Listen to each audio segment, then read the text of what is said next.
With everything that's going on in the world today, some people expressed on my channel that maybe it would be a good idea if we had a little discussion about what it means to be a resident in a country, whether that's a temporary resident, a permanent resident, and really in many cases this would apply to tourists as well. You could think of tourists as an extremely temporary resident, one that's just passing through. But in all these cases, the relationship in nearly all situations, in fact all situations that I'm aware of, anywhere in the world, remain uniform. And yet for most people, there's some questions or confusion about what the relationship is in both how politics interact with them and how they should be interacting with the politics of the place where they are a resident. This is a universal expat/immigrant discussion that applies in nearly every place, including places you would absolutely be surprised that we're going to use as examples. So I think this is going to be a good discussion today, and one that comes up a lot on this channel, but honestly comes up a lot in the news and a lot of other places.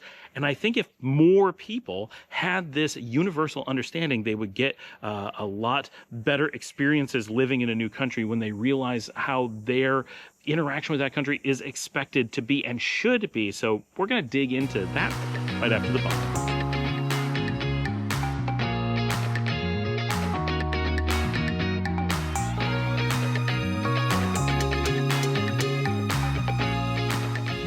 So the idea for today's video actually came from some viewers who live full-time as residents, not as citizens, in Mexico. And in Mexico, they said that, of course, as residents, it is completely illegal for them to become in politics. That means they can't go to rallies, they don't get to vote, they don't have a say in how the government goes, but they also can't go out and promote one political party over the other. This is surprisingly normal in reality, but a lot of people expect that there's something different going on with this. And I think one of the reasons that people are so often confused by how this works is that the idea of a resident and the idea of a citizen are so often intermingled, even though they are absolutely discrete things. Yes, it is quite common for one to lead to the other, or one to be required on the pathway to another, but they are not in any way the same type of thing. One is permission to reside within a nation's boundaries with a generally unlimited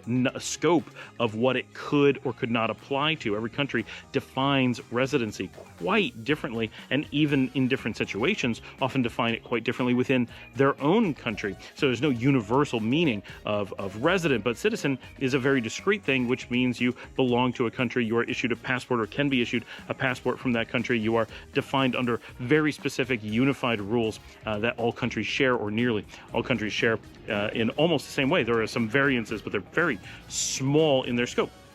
So these are quite discrete things. And of course, citizens implies that as a citizen of a country, you're part of the polity and politics of that country are part of your politics. You are a part of that country. So in most cases, if you're in a democracy, you're probably expected to vote, not just allowed to vote, right? And this is a key change. In most places, you will go from not allowed to vote as a non-citizen to expected to vote as a citizen. Now, we use expected to vote in terms like, let's use the United States as an example. No one's in trouble for not voting if you're a citizen, but we expect as part of your civic duty or the role of your place in the polity that you will go out and vote. So you're certainly not forced to, whereas Australia absolutely requires it, and they feel that everyone should vote whether they want to or not. Now, you have a lot of flexibility while voting, but going to the booth, you don't have flexibility on. And I do believe that both systems have some merit, and we could get into why I feel that there's a middle ground that's actually best, where you have to go to the poll, but you don't have to vote.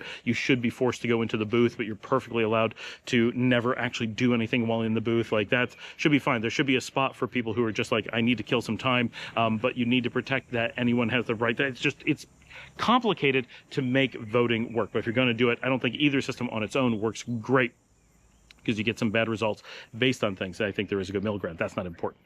But this jump from expected that you're not allowed to have any involvement in politics to you're expected to actively be involved is a surprising one to a lot of people. And of course, when we're talking about people who are looking to move abroad, quite often they start thinking they're just going to go out and get another passport. They're going to be a citizen in all these different countries. It's like this easy thing because there's this passport plan B, second passport, like business going on with all these YouTube channels and all these businesses out there trying to sell you services to get you a second passport. And they lead you down this path with, oh, it's going to be so easy. We're going to do all these things. And then they slip in residency instead of citizenship, because residency is generally easy and citizenship is generally extremely hard or impossible. So they get you hooked with all these benefits that would come with citizenship, and then when push comes to shove, it's residency that they end up talking about, and quite often they don't even manage to get you that, but quite often they do, and then people are shocked. And I talk to people all the time who are misled. They brought to Nicaragua under the guise of getting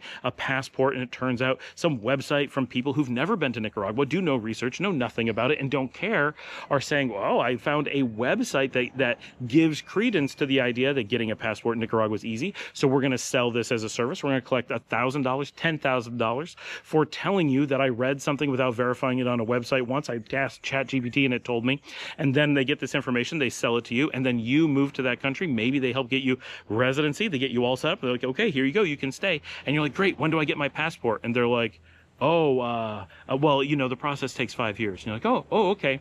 And that's on the original website, and you're like, okay, yeah, that's what we agreed to. And then 5 years later, you're like, okay, when do I get my passport? And they're long gone. And that's when you go and you start asking a lawyer, and they're like, you're not on a path to a passport. You're never going to get one, or it's going to be 20 years, or you don't qualify because of these reasons or whatever. And you're like, why did I do this? And it's like, well, why did you go to someone who doesn't live here, who isn't a lawyer here?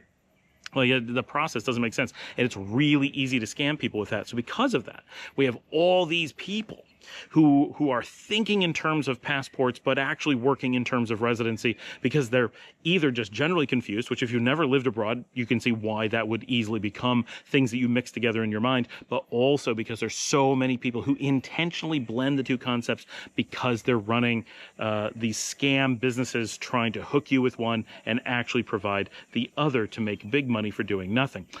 So that is a legitimate reason that happens.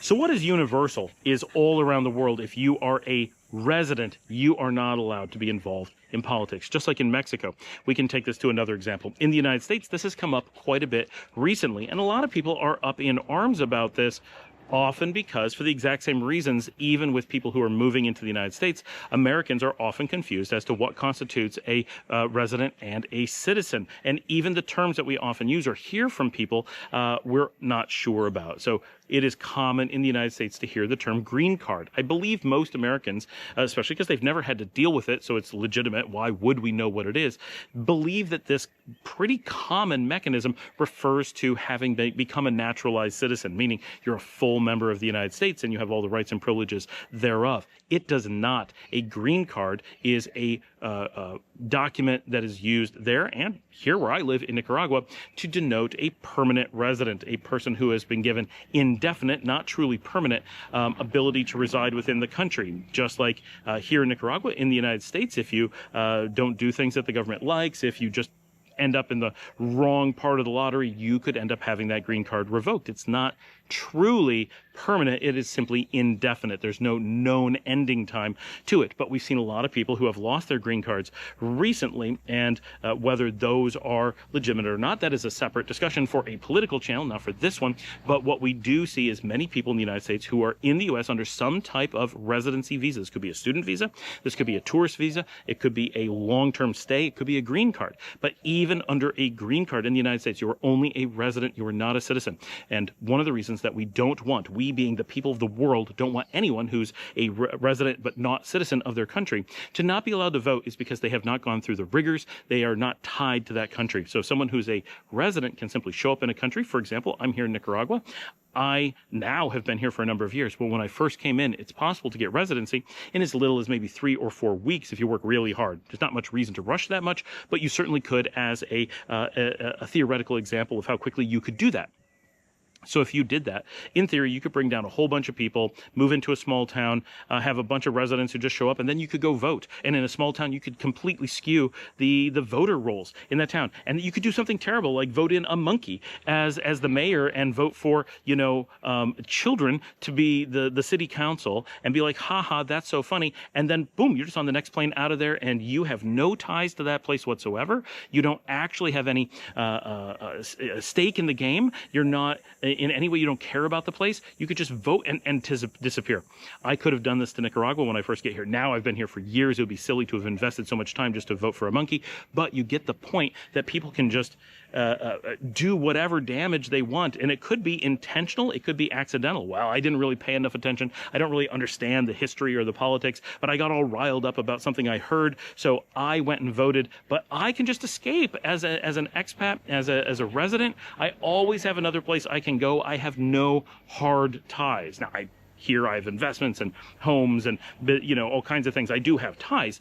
But even with all the ties I have, if I actually decided to vote horribly, mess things up, and, oh, well, we did some real damage, and now too bad, this isn't the country I want to live in anymore. The people who are the true citizens here, they're trapped. This is their country. They don't have anywhere to go. But me, as an expat, I can just hightail it back to the United States or move on to Argentina or Mexico or some other place and be like, oh, it's the throwing the match over your shoulder, letting the gas station burn and being like, oh, it's not my problem.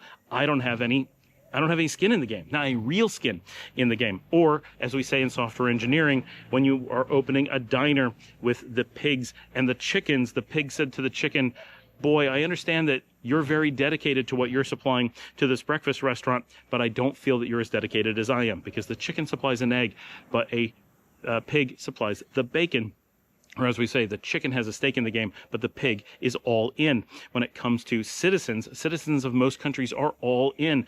Residents are they're chickens. They have an interest, but their lives are not dependent upon the results. And so we don't want residents voting. Now, when countries give someone citizenship, we assume that they are elevated to the status of being able to vote. And that is generally because they have displayed such a strong tie to the country that the country is willing to honor them with this status of being treated as if they had been born there and are treated much like they are stuck in that country. If you make a bad vote and it ruins things, you're one of the people who pays the price. You voted against fixing potholes, now you've got potholes to live with, right? That kind of thing. Otherwise, I could just vote and be like, I don't want to pay taxes to fix your potholes, and when the roads get too bad, I'm out of here, right? That's what they don't want having happen. And it's also one of the reasons that so many countries don't allow dual citizenships, or are very limited in how they allow it. They may allow you to have other places, but you can't keep getting new ones and so forth. It all depends. Every country is different. And some countries, if you don't keep living in the country, they will take away your citizenship. Normally, not if you're a natural citizen, but if you get a naturalized citizen. For example, if I became naturalized in Mexico and then decided to live outside of Mexico indefinitely, eventually they would take that citizenship away, because I am clearly not tied to the country in that way. I don't have a big enough stake in the game. They don't want me to maintain citizenship. They don't have a problem with maintaining residency. Very, very different. A resident can contribute as little as they're there or as much as they're there. Countries have just different needs between these different things. Now, what we've seen recently and a lot in the United States is that many people who are in the United States on any type of temporary residency visa, right, whether it's a green card on one end or just a student visa on the other, come to the United States and are taking that time being there and feeling like they're very much a part of the place. I'm sure legitimately they get caught up, especially students feel like they're part of a school community and they want to participate because universities are a hotbed of political activity, right, traditionally, and so they want to be with their friends, they want to do activities, they're invited to things by other students who aren't thinking about the legal ramifications of what they're doing, and they go to political rallies, whether it's for one party or another, or protesting against foreign policies or tax policies or any number of things. And they may honestly be forgetting that they are only residents, not citizens, and it is anywhere in the world this would be an illegal behavior, and the U.S. is not an exception. This is not a spot where free speech in basically no country on earth extends to the non-resident, to the non-citizens, to residents. Residents often have broad freedom of speech. You can talk about most things pretty freely, but you can't do things that are meant to influence the politics. You can't influence one party or another. You can't influence one policy or another. Now, if you're a student in Paris and you want to protest against the United States, you may do so, but you're doing so externally, right? And so your ability to influence the United States in how it votes does exist, right? When Americans see the news and say 1 million French students, that'd be a big number for France, 1 million French students have taken to the streets and they want to protest whatever, right, eating chickens.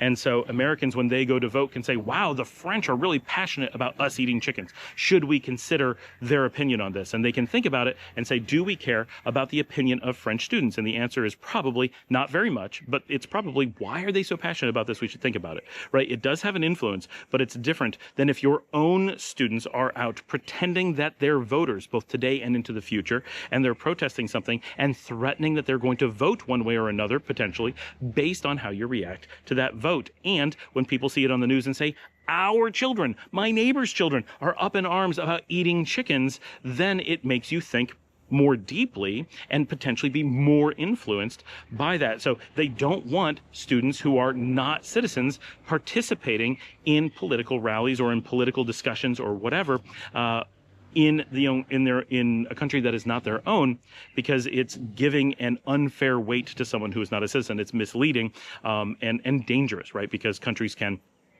offset the normal political discourse and attempt to disrupt another country. Now, the United States is very large, so generally we don't think about this so much, and we don't have to worry about it anywhere near the scale of smaller countries.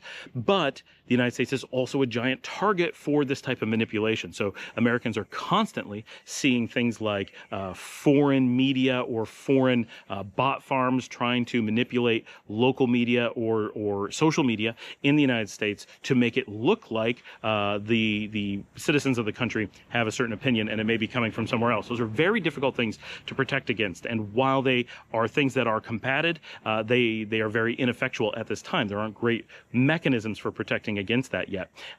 But for people who are actually protesting on the street, for people who are actually becoming involved in local politics, it's very easy to identify someone and say, you are here as a guest. If you like the place you're in, why did you come here? If you want to try to manipulate us into doing what you want to do, move to a place that's already doing what you want to do, or accept that we're doing what you want, that's why you're here, right? That's generally the opinion. It is generally considered wrong to move to a country, not become a permanent part of that country, and use that opportunity to try to manipulate the vote or the politics of that country. This is universal, right? In no way are we picking on the U.S., not at all. If anything, what I'm trying to say is this is actually a thing that I feel like the U.S. gets lambasted for way too much because they're doing the same thing that everyone else does. They're just way more visible because it's the United States.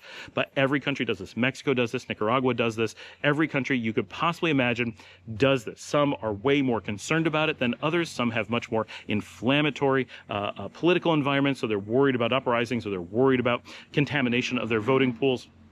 Some countries have very small populations with very large expat communities, so they're very worried about the percentage and just how influential the temporary residents could be. Other places are just bigger targets than others, right? Everyone has their own concerns. So there's some countries that are like, you're not supposed to do it, but what difference does it really make, right? Especially in countries where maybe you can't actually influence very much. And this is one of the reasons why in the United States, often free passes have been given to residents on this. It traditionally hasn't been cracked down on too much because the sad state of things is that political discourse in America is essentially meaningless. You can have it, and that's why freedom of speech is touted so much, because it's really pretty ineffectual. You're never going to disrupt the status quo in the United States. In reality, the people in power don't change because of the vote. They've already manipulated the system to the point where the vote is all but meaningless, sometimes beyond meaningless. But in countries where the vote is real and really does affect elections,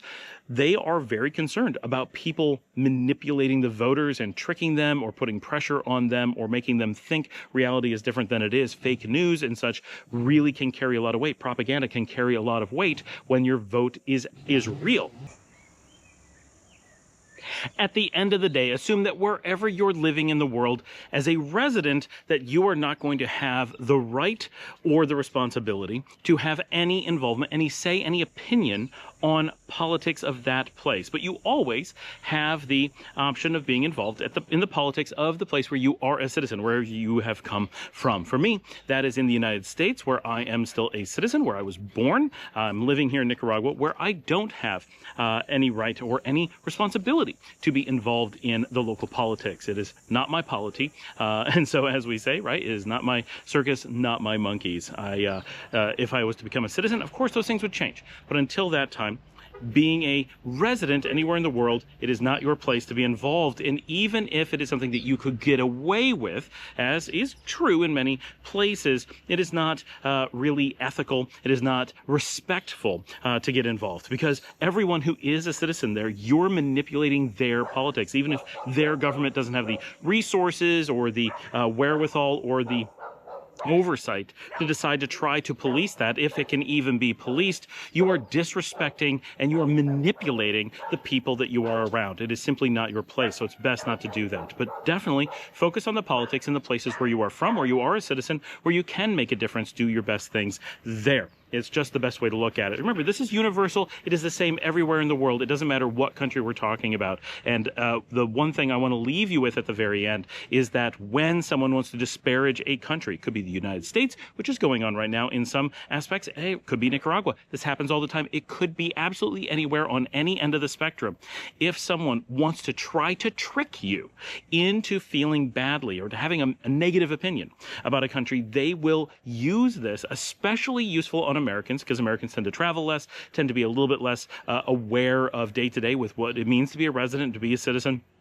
And they feel that that politics is a lot closer to religion. So they often feel that you can be like an ambassador abroad or a missionary abroad about politics, which is absolutely incorrect. And it's not that they actually teach us, but this tends to be a little bit more American thinking, partially because of the size and the aspect of how America works. So it tends to be a manipulation technique against Americans to accuse countries of not allowing tourists or not allowing residents to attempt to manipulate local politics. That should sound like, oh good, they're protecting their citizens. But Americans often hear it as, what? We can't manipulate? We can't get involved? We can't influence foreign countries? No, that's a really terrible thing. That's called colonization. That's not what you're supposed to be doing. But Americans will be presented this in a tone where it's negative, and Americans will often respond negatively and be like, did you know you're not going to be able to try to influence politics of somewhere you don't live? Yeah. I am aware. Thank you. Thanks for joining me. Like and subscribe. If you'd like to help support the channel, you can buy me a coffee at buymeacoffee.com/Scott Allen Miller. That comes directly to me. It's like Patreon. Helps pay for the cameras and the software and all that. It takes a lot of time to make these shows, so I really appreciate all the support that we get. We have some GoFundMes in our show notes. Please consider going down there and giving. We're helping with people here in Nicaragua who need help because of medical conditions, whether it's to help them cover for not being able to work or help their family because they have to go to care or whatever.